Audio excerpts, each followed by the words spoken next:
Remember your purpose. Now, some of you, if you're using education as a stepping stone, know that you're there for that purpose as well.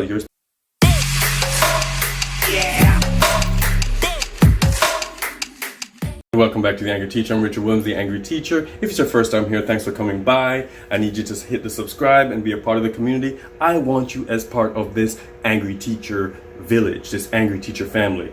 If you've been here before, thanks for coming back. You know I love y'all. Thanks for being a part of my family. Let's get into the video. Now, as I'm making this video, I think realizing that some of these things need to apply to me a little bit more than they already do. It's around, we just had Thanksgiving. You see I'm working on my tree back here. So by this time it's been like 4 months into the year, and we're all tired as crap, all of us. So here are some tips on how to prevent teacher burnout. Now, I've been in education, like I've said several times, about 18 plus years, and it takes a lot to not leave.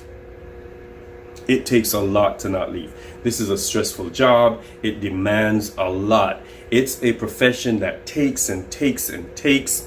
So every now and then we have to refuel. At least not every now and then. We have to refuel. We have to give back, if not from the system, not from the kids, not from the parents, not from the administrators. If they don't give us anything back, we need to give back to ourselves, because we have to prevent burnout so we can last, like every other profession, last as long as we can. All right. So here's some tips, about 8 of them, that I'm going to throw out at you. And if anything applies or does not apply, or if there's something else that you can add to my list, hit me up in the comments down below. We'll have a conversation. One on my list, now you know it's going to go there. Exercise. You got to get that in there, guys. Now, I was not a big I was not a big proponent of working out earlier in my career, until I got a gift of membership at one of the gyms, and I'm like, oh God, since I feel beholden to the person, let me just go and check it out. And that has helped me. I've gone to the gym ever since, and some days I'm off, some weeks I'm off. I don't think it's gone as far as a month yet, but I've been on and off and on and off, but it really helps. You feel rejuvenated, you feel ready to take on the next challenge. Now, I do my workouts really early in the morning, so I roll from that and then I go into work. Some people do it after. It doesn't matter when you do it, as long as you do.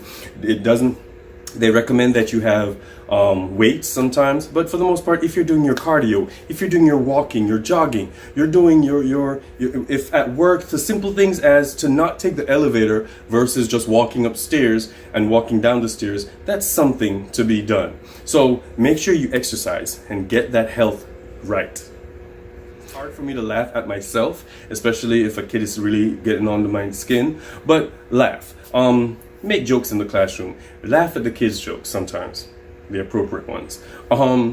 Just make sure that you're in an environment, even if it's not at work, because I've been in that environment where I didn't want to laugh. Make sure you have people in your life. Make sure you have things in your life. Watch Eddie B. Comedy. Watch some of those Tony Talks. Some of those comedians that can kind of get you to laugh, because we need laughter in our lives. And especially as teachers, to prevent burnout, if everything is so serious and heavy and a burden for you, it's a problem. It's going to start wearing on you. So make sure you have opportunities where you can laugh and you feel happy, or authentically happy. Number 3, remember who you are and remember your purpose. Now, it sounds very middle school-esque to, I'm a strong black person, I'm a girl power, if I'm a male, I can do it. All these little mantras that they have going for you, I now see the purpose of them. Know that you're an educator. Believe in what you do. Believe in who you are. Believe why you do things. You're here to educate these kids. So little Peter acting up in the corner is not going to detract you from what you are there to do, because you know what, where there's one little Peter acting the fool in the corner, there's several others who are not. They need you. Peter needs you at some point, so we're going to figure out how to reach Peter. But right now, you are a teacher. Figure out who you are and why you are there. Remember your purpose. Now, some of you, if you're using education as a stepping stone, know that you're there for that purpose as well. You're still there to educate, but you know you're moving on to something else. So at some point, you need to not let what's going on in the classroom, in the building, in your class, your school environment bothering you. Don't let it bother you. Don't let it get to you. Focus on what you need to do. Know that you are better than the situation. Know that you are going to get out of this situation at some point. So don't let it bother you at some point, because if you are religious, some people use that and it kind of helps when it knows who you know, that you're God's child and your things are working out for the better. There are things that God puts you in those situations because he knows you can handle it. So these kind of mantras, these things help you figure out that you are in a situation for the moment. It will change. Remember that when things go haywire and you feel like you want to give up. By all means, don't forget to like, comment, subscribe, and ring the notification bell for the next Angry Teacher Dope video. You know it, every Friday, Saturday, Sunday, all weekend, every weekend, you get to learn and have fun. Now, remember in the beginning of the video when I said I'm still learning on some of these things? This is one of those things I'm learning on. Number 4, reduce the time spent on work or at work. Some of us are there all the time. Some of us give. If it's not for the kid, it's not for the administration, it is just to the act of working ourselves. There's one of our auto body teachers. He's always there. He's always available. He's always working on the cars from the community, cars from the administration, cars from the teachers, and he's doing all this. Sometimes you gotta let go. I've been known to, I give a lot of assignments, as practice, and so I'm usually grading, but now I'm getting better. At a certain time, I shut it off. I can't do anymore. I'm not gonna do anymore. You're not gonna impede on my personal life. So at a certain time, we're done. Coaches do it a lot. They give. At some time, work, it's still a profession. Even though it's a lifestyle, it's a part of you. You're chosen for this job, or you were born an educator. Sometimes you just gotta let it go. Sometimes at 6 o'clock, at 8 o'clock, at 3 o'clock, just stop.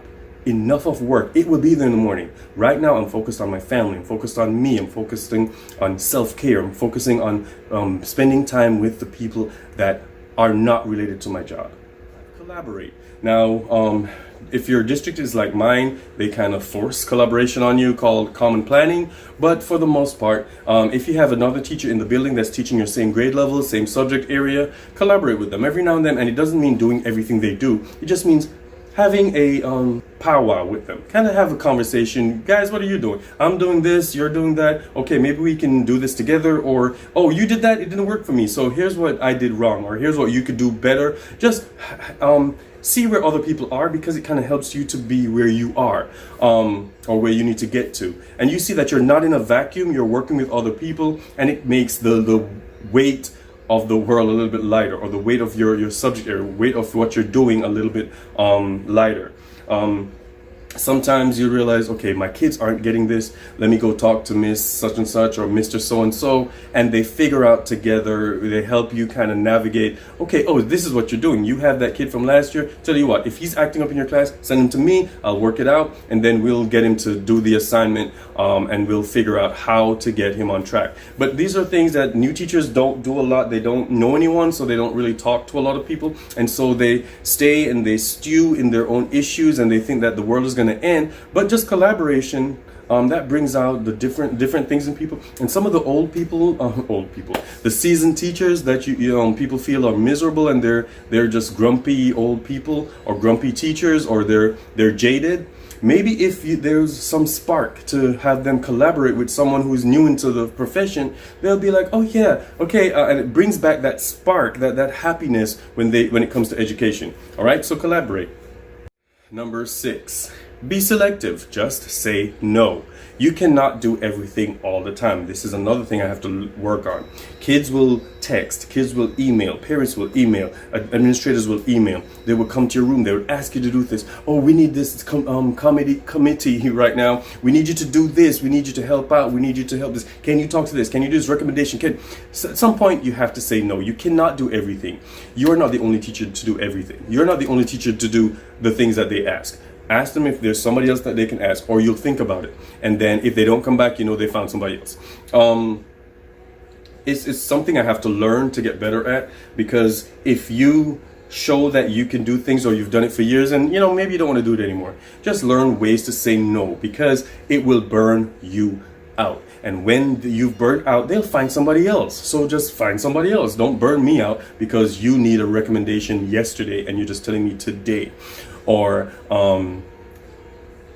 there's just so many different things that other people have skills. Tap into those. And not that you want to reduce your amount of effectiveness or the amount of importance you add into the building, but some things, they don't need to bother you all the time. Say no. Differentiate instructional methods. Number 7. Now, this may look different in your classroom. In our district, we're mandated to differentiate all the lessons, and they look like a certain way in the classroom, but that's not what I'm talking about at all. For differentiating instructional methods, I mean, instead of always giving a written exam, a written essay exam, if you will, have a discussion. So it's lighter on you and it's lighter on the grading. So you can hear who's been reading. You can hear who knows what they're talking about. You can hear who knows what they're doing. Say, you know what, since we've done 4 activities with this one passage, this one novel that we've read, I'm not giving an overall assessment, because I'll just grade you based on what you've done in class. Some people, they don't test well, they don't know that the essays are going to be low scores. But because I've seen your smaller assignments, I've seen the group project, and you took the lead, and you know what you were discussing stuff, you know what you're doing, tell you what, that will be your assessment. That will be my assessment of my evaluation of what you've done. Do posters, do activities where you don't feel the brunt of the grading and you don't get stressed out or burnt out. You have 200 essays you have to grade, or you have 400 math assessments that you have to check off and check their work and whatever. Have the kids peer edit, have them exchange and check each other's mathematical equations. These are things that will lighten your load so you don't burn out. It will make your class fun, it will make your class different, and there's a novelty to whatever they're learning. If you do this with quadratic equations versus something else, then they'll know, oh, that was when we did the pair editing of each other's equations. So that's how I learned this. That's why I remember that concept. So differentiate your instructional models. Everything doesn't have to look the same all the time. If you want to include multiple choice, it's up to you, but it reduces the amount of stress you are under, because some strategies are a lot less work than others, and we know this. All right. And I'm not saying not give them anything. I'm not saying be a pushover as a teacher. I'm just saying check how you're assessing them, check how your lessons are structured. Sometimes it's just easier to sit and have a discussion, or you have them think, pair, share, or you have them do something else that you don't have to sit and evaluate each individual student on their writing or on their understanding of a concept. And that's why I do so many different things, so many different activities, so many different strategies, so many different assignments, so these kids can show their strengths in different areas, so I know if they're learning or not. All right. And lastly, number 8, set realistic goals. Set goals, first of all. Set realistic ones. If you know by the end of the week we need to cover Romeo and Juliet. We've been working on it for 2 weeks. By the end of this week we need to end it. So that might be realistic for some types of classes, but it might not be realistic for some. Don't stress yourself out when you get to Friday and, oh my God, they're still not getting who the Capulets are.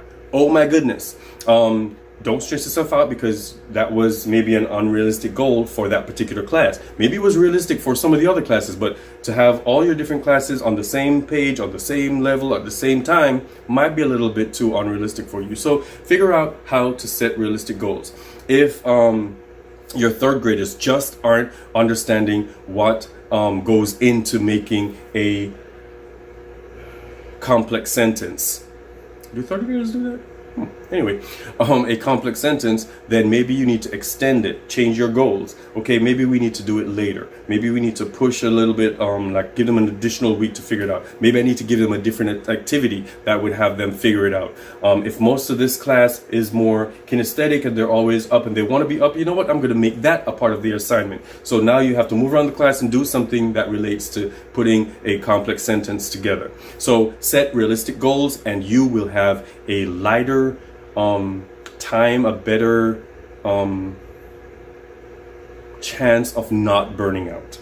Okay, so if, like I said earlier, if you have other ideas or other comments, let me know in the comments down below and we'll have a conversation, because we gotta hang out together. We gotta make sure that we last until the end, guys. We gotta keep going. The kids need us. Thanks for coming to class today. I need you to go out there and be great. Hey, let's just go out there and teach.